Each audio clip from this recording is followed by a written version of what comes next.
Are you trying to edit your raw photos in Photoshop but don't know where to get started? Well, we're going to show you how to get started right here, right now. Let's go.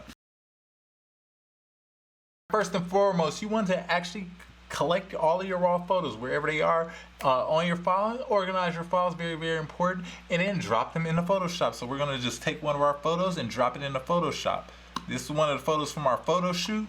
So we're going to go ahead and drop it into Photoshop. We have a clean background, so we're going to show you some of the tips that we use for editing our raw photos, but then some of the features that are inside of Photoshop that allow you to do some interesting things with your photos, at least, so it'll allow some versatility. So if while we wait for this image to load, make sure you like, subscribe, comment to this video. Tell us what you think about Photoshop and editing raw photos in Photoshop, and some of the things that you've learned over the years to share with the community as far as raw photos in Photoshop or raw photos in any other platform that you use. So with that being said, hey, while we wait for this to load, we're just going to keep going. Make sure you share this with somebody who you know that they can use the same exact thing. Maybe you know a photographer, maybe you know another videographer, maybe you know somebody who has a brand who actually wants to have headshots, who wants to create their own headshots, or somebody who wants to create their own profile pictures or things like that. Very, very good for photos, quote unquote Photoshop,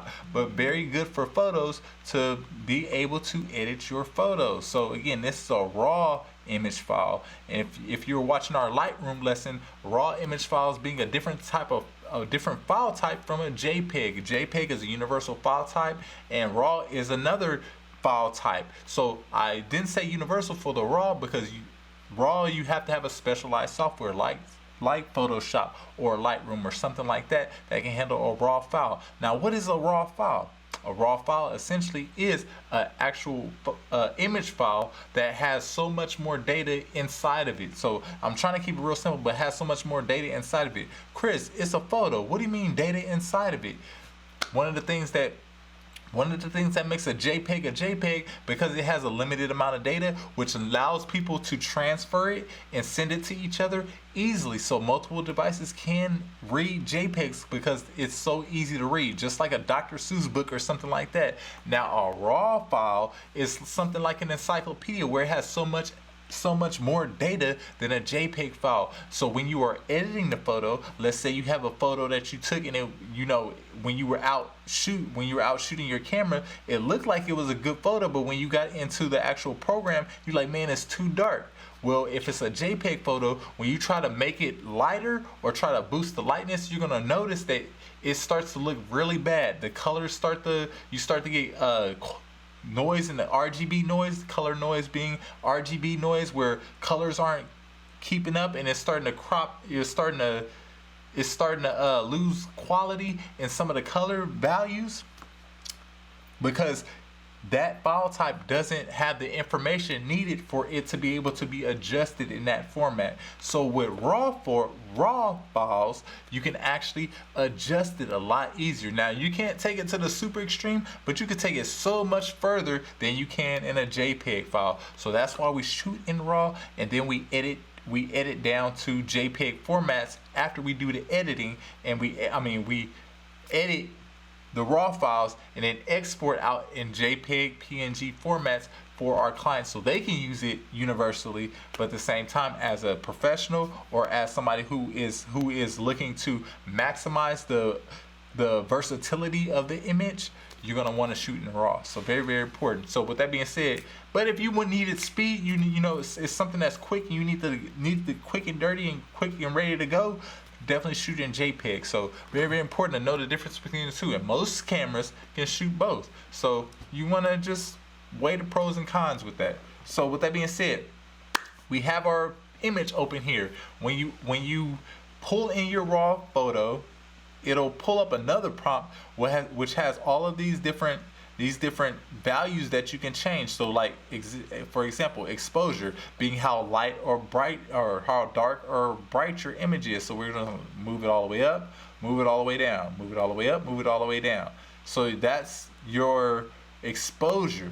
So you can pretty much just go through the settings and see what does what. I'm not going to not going to do a deep dive in every individual setting in this video. We're just going to give you a quick, let's get it done. Let's get it done. I'm trying to do this thing. I'm trying to create a profile picture. I'm trying to create a picture for my website. Let's just get it done. So that's exactly what we're going to do. So what I like to do is leave the exposure as it is, because I usually do the exposure in the camera.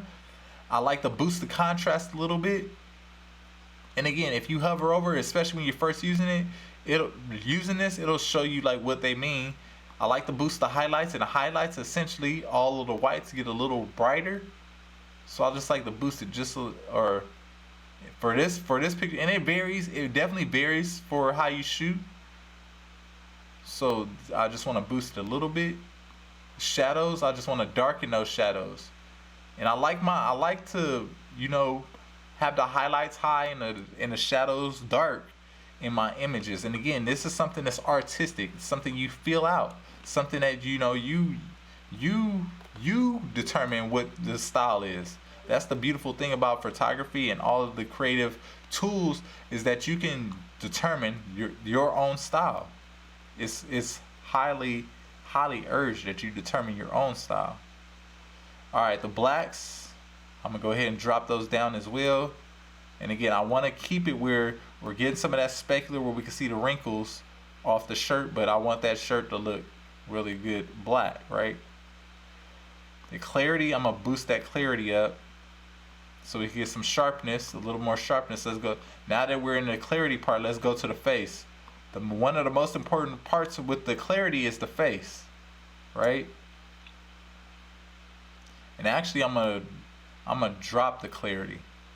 No, I'm gonna boost the clarity. Actually, I'm gonna just boost it a little bit.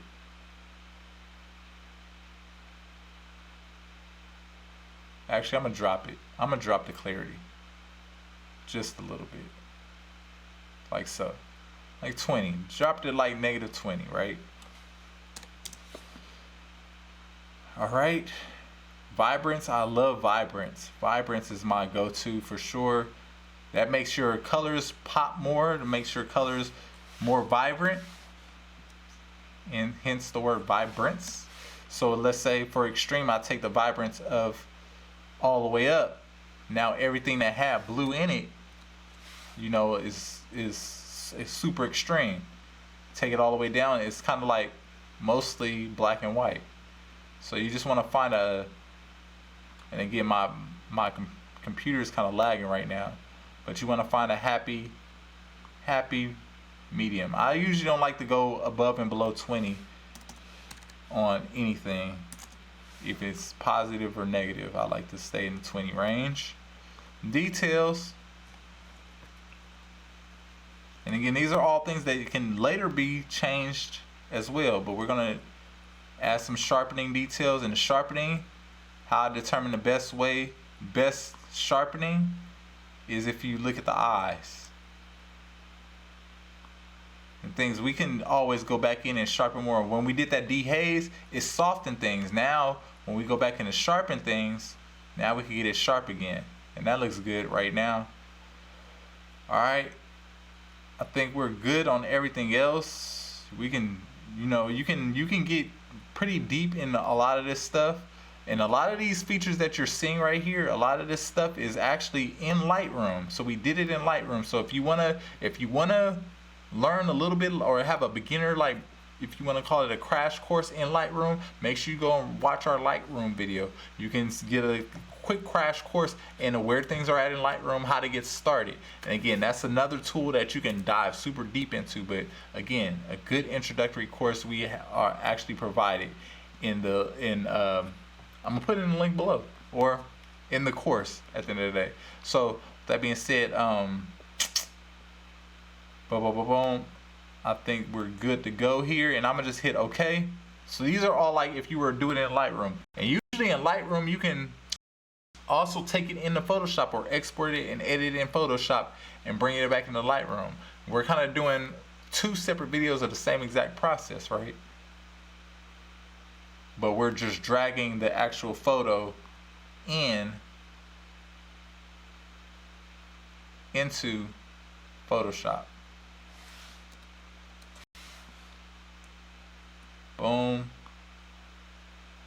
scale it up. Boom. And this is essentially, this is a good profile picture right here. Like, all you have to do, we only have to crop it because we made the canvas already the square. Now you just, boom. But we're not going to do that, because one of the things that I like to have in my profile pictures is definitely, you don't want it to be cut off. Like the arm right here, I don't like that. I don't like that cut off like that, right? This is better, actually. I was about to say we need to reframe it, but it actually worked just like that. Boom. Perfect. That's perfect. Now everything is inside of this frame, the square frame. So one of the things that I like to do is, again, first one is make a reference layer. I don't want to change the reference layer. This is the go-to if I make edits and I can't go back. I want to be able to go back to my original import or my original image. So it's just a fail-safe, a safety net for going back, right? Even though you can take history and all that stuff, but this is just a good safety net to go back, right? Just in case, this is a pro tip, just in case your computer crashes. Like maybe you did something and Photoshop crashes, you lose that history. So again, having a reference is super important. So boom, now we have working. Let's say let's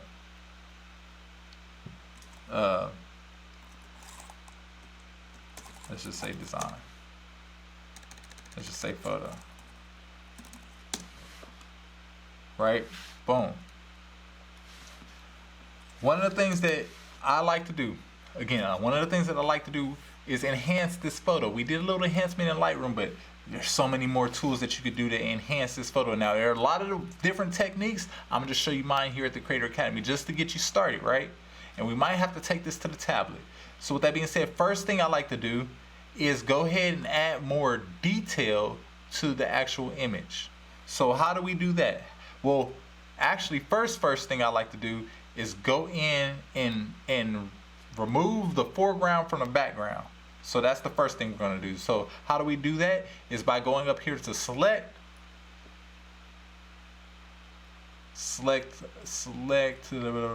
oh. And you might not notice it here. One of the things that a lot of beginners miss is if you see your layer down here at the bottom, if you see your layer has that this little box inside of it, you want to right click on that layer and rasterize the layer. That's changing it from a smart object to an actual rasterized image. Your rasterized image is where you're going to be able to make the edits. So now we want to go ahead and select subject. It's going to calculate the subject. You can, because we did this on a flat background, it's going to do a great job of selecting the subject. But again, you could do the magic wand tool. You could do so many different ways of selecting the actual foreground from the background. I'm kind of letting the computer do it right now. It did a pretty good job there, which I knew it would do. And you're going to hit this little box, this circle in the box at the bottom, and that's a mask. And a mask essentially makes an invisible part of your image and an visible part of your image and an invisible part of your image. So whatever you have selected is going to be visible. Whatever you don't have selected is going to become invisible. And you can kind of tell by the layers right here. You can see how this is called an alpha channel, but this alpha channel, everything that's white is visible, everything that's black is invisible. So we've created now a layer that has just the person selected. So let's say we want to change the background, right? We're going to make a background layer. I'm just doing this for example purposes. You don't need to do this. I'm doing this for example purposes. So let's say you want a background. We're going to edit fill. You know, fill it with white for one. and it fill it with white. But then now we want to add some extra elements on there like a gradient. And we want that gradient to kind of roll like this. It'd be a cylindrical gradient, like a spotlight type of thing. Boom. Now you can do it something like that, right?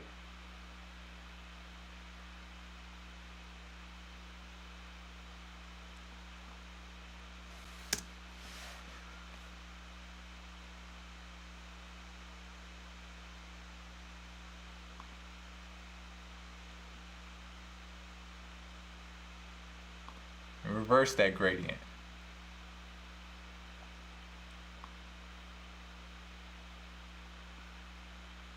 Like so. So you do something like that. Now you can change your background however you want. Again.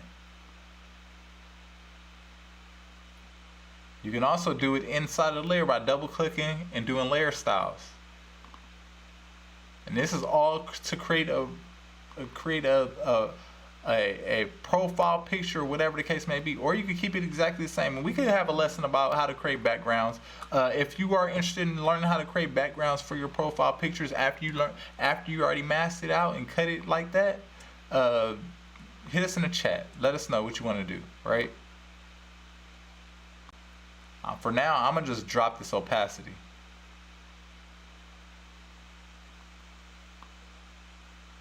I'm gonna drop this opacity and move this like this.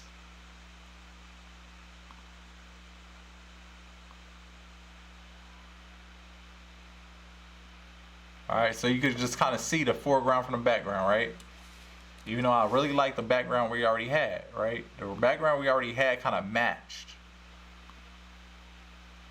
It matched our vibe. It matched what we had going on. I like the colors. But we're gonna just continue on this path, right? So boom. So let's say now you have everything, you have your subject selected. We're gonna duplicate that layer. Now we're gonna do like if you wanna call it a hamburger. We're doing a hamburger. So first thing we wanna do is just add more detail to the image. How I usually do that is go ahead and select the layer to add the detail.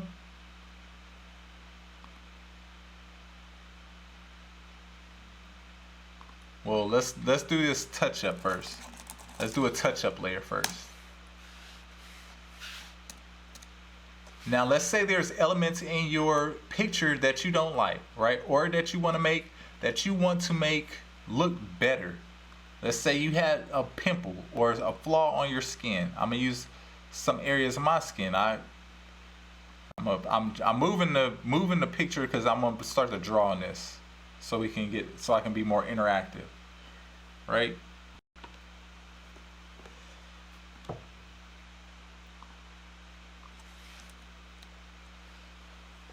We're gonna take this to the tablet.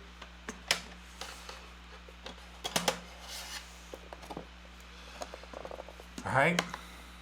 So boom.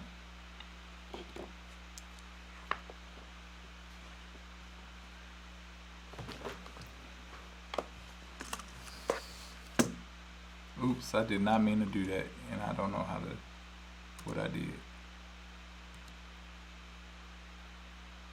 I didn't mean to do that, and I don't know what I did.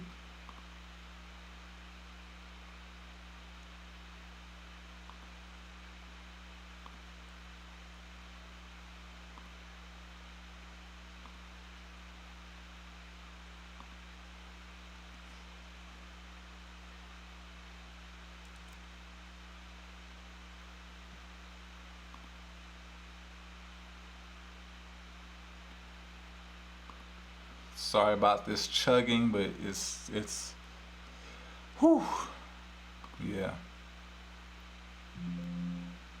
You see how many times it blinked right there? It's like it's trying to, I'm clicking and it's just like not doing nothing right now. So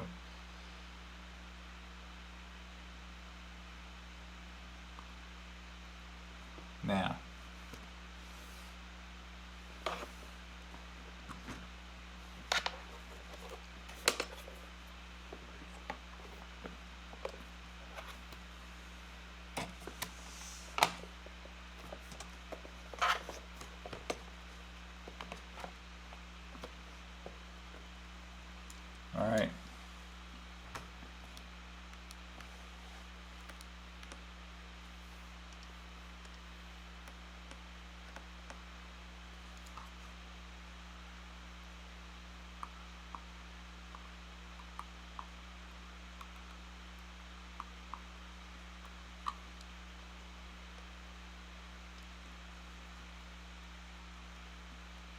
So let's say we want to remove some of these like little lengths right there.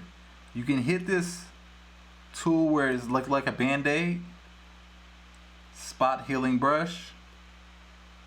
Make sure you have the layer selected. Then you just want to clean up them little areas. And this is kind of what I was saying, like you could do this in Lightroom in the last video, but Photoshop just, I don't know, it feels better to me.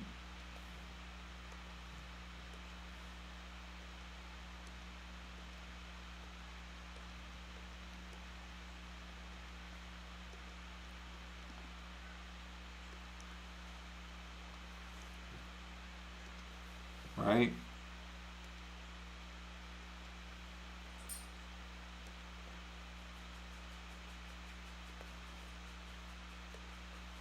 You can see how we got rid of some of them lint that's on our shirt.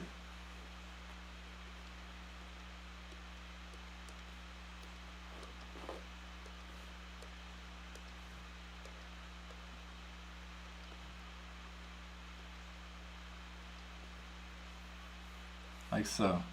We don't have to get rid of all of them. Like, I mean, you can if you want to, but it's not necessary.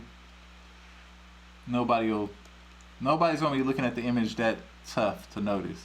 Now, if you're working on like a professional, like a commercial type of thing for a high-profile client, yeah, take your time, get through it, put on some music, get through it,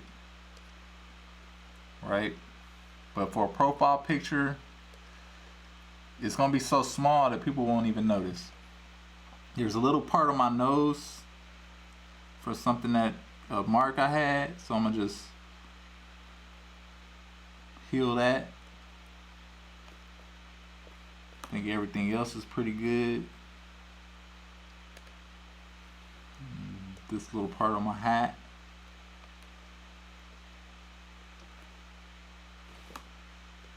Like so. Like so. I think that's good.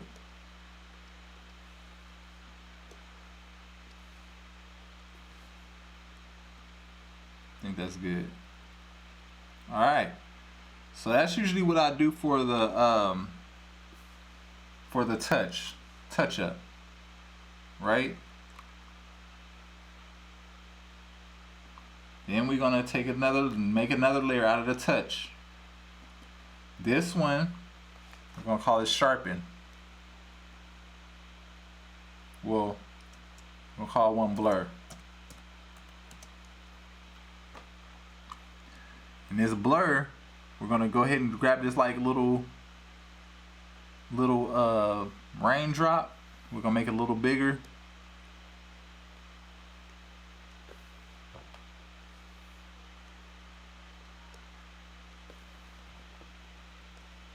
We're just gonna blur areas, certain areas, just so they aren't as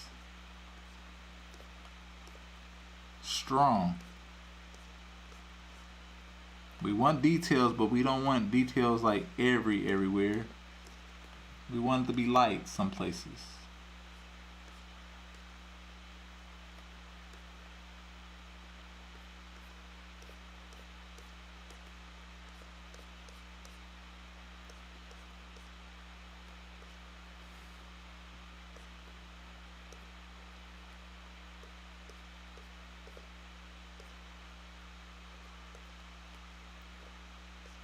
Just again, this is like, it's just imagine like you're I would say just imagine like you're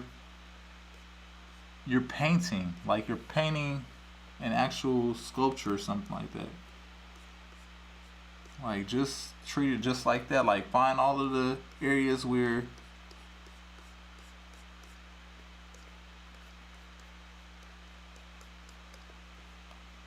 like so. I know it's very subtle, but again, you can feel it more than you can actually see it. You can feel it more than you can see it. That makes sense. Right? Boom. Now that I did that, we're going to do another one. Go to that blur tool. There's a sharpen tool. We want to do the sharpen. Well, we could do it. We could do the sharpen that way, or we could do this. I'm gonna show you the sharpen two ways. So, sharpen way one. This is the beginner's way to do it. Like, hit the sharpen tool. Go ahead and grab this sharpen brush and just start sharpening areas. Usually, again, pay attention to the areas I select. Eyelashes, very important. Especially for females. Very, very important because it makes it look like they have mascara on or something like that. The actual eyeball, very important. Because this is the place that people usually look first when they see your image. Especially if it's a headshot. That eyeball is what they essentially see first. The eyebrows. Again, now these are all of the details that you want to capture, really capture, because that's what's gonna. These are what is gonna make your image look super high definition. Again, you want to lighten up areas that you don't want to attract, but you want to sharpen up areas you want people to actually see and their eyes attract to. You would be like, should I do the hat? I wouldn't do the hat because, again, it's not a point of focus that I want people to track to. Mouth is one of those points of focus because people are going to, after they look at your eyes, they're going to look at your smile. They're going to look at your mouth. Your facial features communicate to your audience. Doesn't matter who it is. Like, if it's a baby and you're looking at the baby in the crib, you're gonna be able to communicate to that baby if you are a threat or a friend or having fun or mad or whatever the case may be. And they at early age, we all learn this at our early ages in life, like how to read somebody's body language, read their communication cues. I went back to the blur.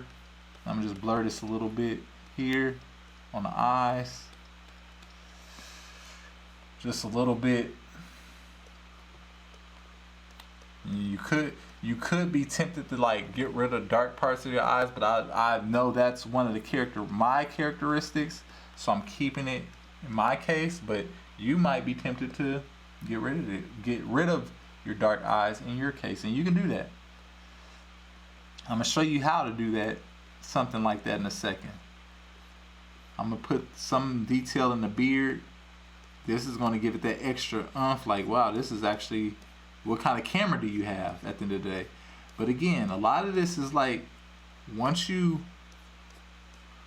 get a good photo, you can add so much more detail once you, again, have a good camera to capture photo.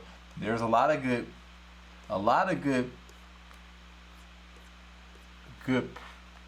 cameras. There are a lot of good cameras.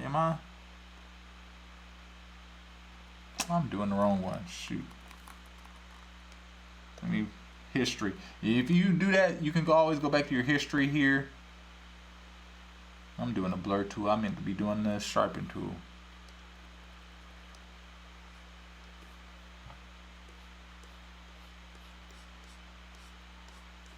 There we go. Like, how you didn't notice you weren't sharpening it? Duh. Boom.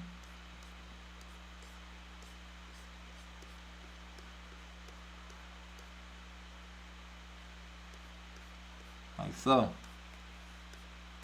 Just like that.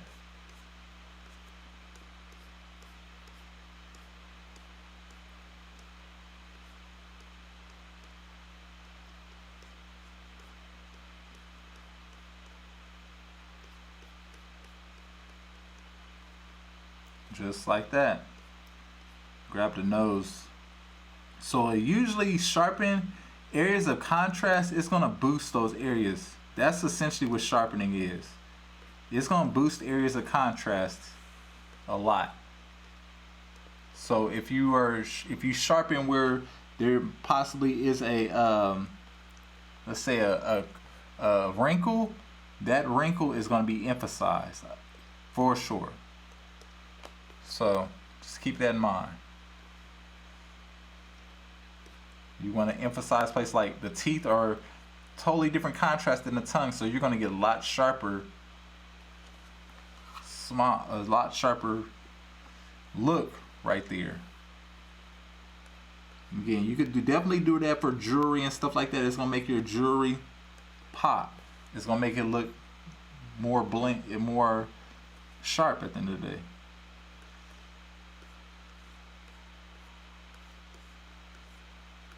Now, because this is already high contrast, I'm not gonna go too far into the actual shirt, but I think you get it. Face is the most important thing. The face is the most important thing. Now that's the first way. The second way we're gonna add on top of it to sharpen. This is the advanced way. The second way to sharpen is by doing a high pass layer. So you want to grab your image. Let me go ahead and pull it. Go to filters. Go to, I believe, other. High pass. The high pass is going to look crazy like this, as you see, it looks like this gray looking thing. You want to go ahead and take that almost all the way down to the bottom, where almost you can just see like subtle lines.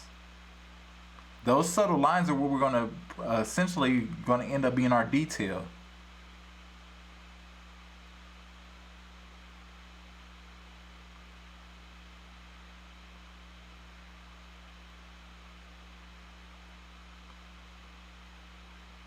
So we're going to do it like that. Boom. High pass, hit OK. A good rule of thumb is, like, I like to do it where you can kind of see the pores even. Then once you have the high pass applied, you're going to go into your blend styles. That's right here. Next to opacity. And you want to do like a you want to do like an overlay or a soft light, or one of these whatever one you feel is the best. I think vivid light is a little too hard. I like something a little more subtle, like overlay. Overlay is my favorite, usually I go to. Is it overlay? Yeah, overlay. Overlay is usually the one I go to.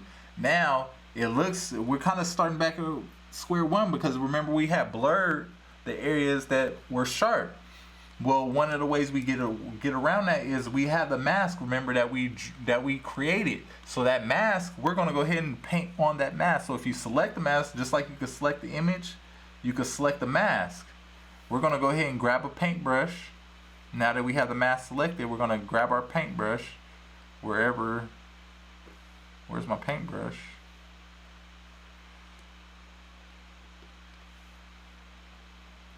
And remember, black is areas that are transparent, white are areas that you can see. So if this layer has all of the super high detail, well, we want to erase some of that super high detail. So that's exactly what we're going to do, is by erasing or adding transparency to the areas that we don't want to be super visible, or that we don't want to be super sharp. I'm going to turn the hardness down a lot.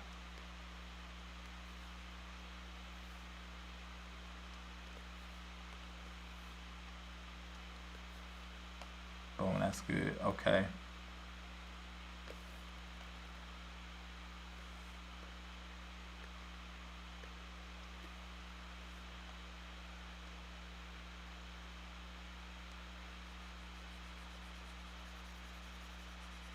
We're gonna get them cheeks. We don't need details in our cheeks like that. Too much detail makes you look old. I know I'm old now, but you know what I'm saying? If I can If I can turn back the clock on some stuff, I would turn back the clock on some stuff. And images, you can't do that. So boom. Eyes, around the eyes, again, details around your wrinkles, get rid of them.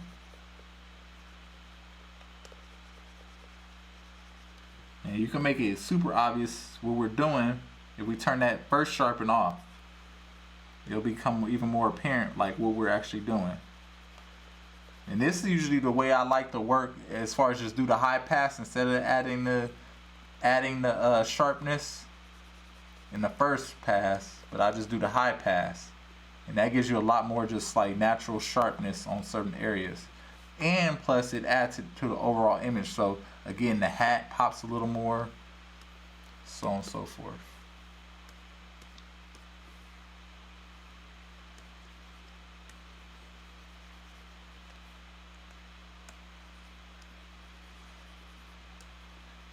So I rarely ever do the first way. I just do it this way, the high pass, for all of the sharpness. Again, we don't want all of the stuff showing on our neck.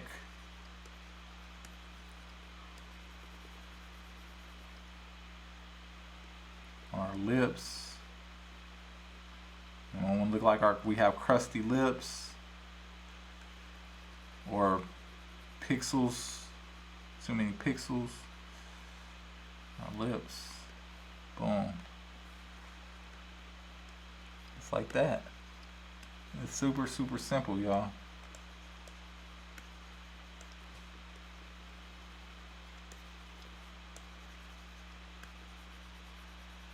Super simple.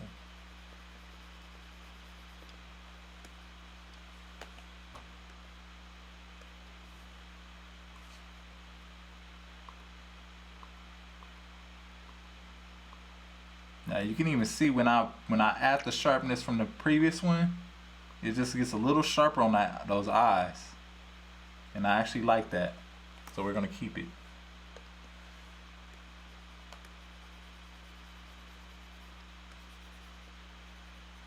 But again, that high pass is a good over full image sharpness, adds a little sharpness to the full image. So boom.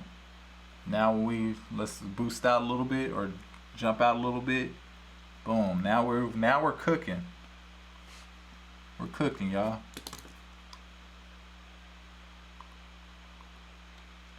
Now let's say we turned off those blurs. Doesn't look much different. So I'm gonna just leave it as it is, right? And you can essentially export this out. Now this is how I would, again, do the same thing we did in Lightroom. This is essentially how I would do the same exact thing we did in Lightroom.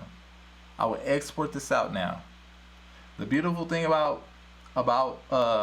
Photoshop, you can export out, I want to say, don't quote me on this, but you can export out PNGs from Photoshop.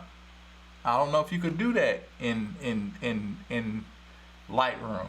I know you can export JPEGs, but I don't know if you could do PNGs, right? And we're just on it again. File export. You save it out. Boom. Just like that, and it'll save that transparency layer, right? Look how good that image looks, y'all.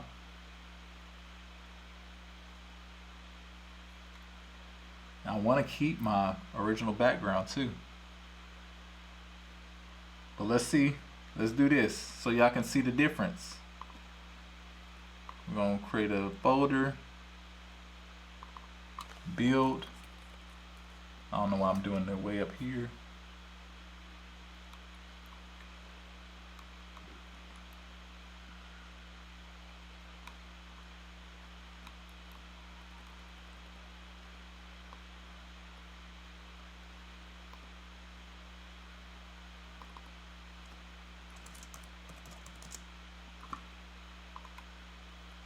put all of the layers that we did edits to inside of this folder, and we're going to look at the difference. So we have the original reference here, then we have the enhanced version here. One thing that I noticed, the original,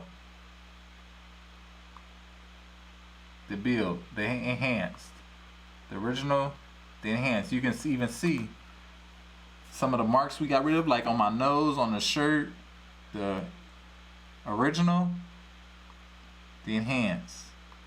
Some of the details in the eyes is very subtle, very subtle, very, very subtle. But again, one of those things that just sit, one of those things that is, it's more, if you want to say it's more, it's the word I'm looking for, it's more felt than actually noticed, but you feel it. Like, this is a good image. You feel it. Like, this is a really good image. So again, one of those things, right? So with it being said, I want to see if I change it from overlay to like soft light, that might make it even harder.